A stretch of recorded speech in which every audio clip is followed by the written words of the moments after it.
Hello, everyone. Today is July 11th. Wow, last week was 4th of July on Tuesday, and we're a week out. So I told you last week that this was going to be a very, very big week for us personally. We took 15 properties live. Traditionally, before probably before about a week ago, 50% of those properties would go pending. Okay, so the big question was, because interest rates went up significantly over the last couple of weeks. They were at 7.35, now they're at 7.12 on the 11th today. And I wanted to know, okay, how much of an effect is that going to have? So we basically took 15 live, 3 went pending. Okay, so that's roughly around 15%.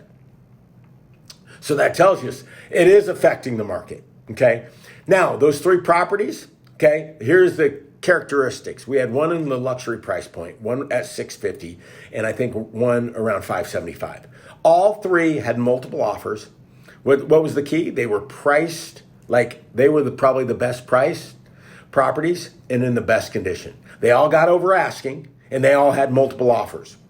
Okay, so that kind of tells you there are buyers. The market isn't like stalled.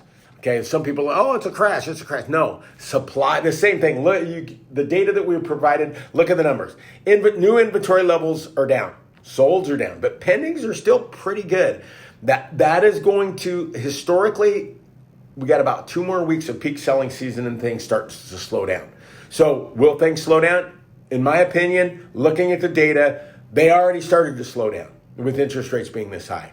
That doesn't mean that you necessarily should wait until to list your home next year. Because again, it really depends on the interest rate on some of these things. Remember, our supply is significantly low.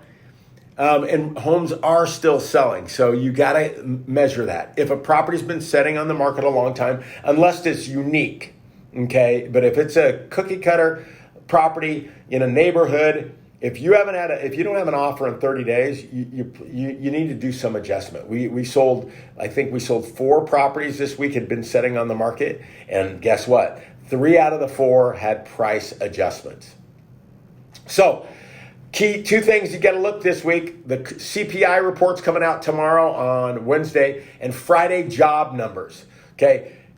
As far as interest rates go, if job numbers are better than expected, expect those interest rates to continue to go up. If it's lower or flat, that's better news for interest rates historically. And then the CPI report. More than likely it's going to go down, but it just depends on how much it goes down, how the markets are going to react. So look at those 2 aspects. Please don't hesitate. Anytime, if you have any questions that you want to ask me directly, you can always call me. My phone number is 503-953-4110. Until next time, this is Nick Shivers. I'm out.